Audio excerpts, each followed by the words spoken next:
তোমার তরকারির লেগে বই রয়েছে কতক্ষণ ধরে। ও মাই গড, গন্ধটা, ও মাই গড। আলহামদুলিল্লাহ।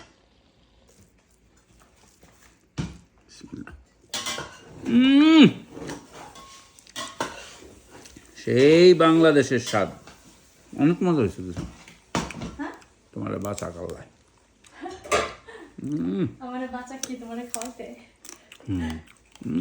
এটা না অনেক দিন পরে এই গন্ধটা পেলাম, একদম বাংলাদেশের গন্ধ মাছটা। আচ্ছা, এই যে শাক, এটা তো তোমার ফ্রোজেন শাক, সো সেরকম লাল হবে না। ওইটা ফ্রোজেন আনছো? ইয়া, বাট টেস্ট আছে ভালো। লাল খারাপ না।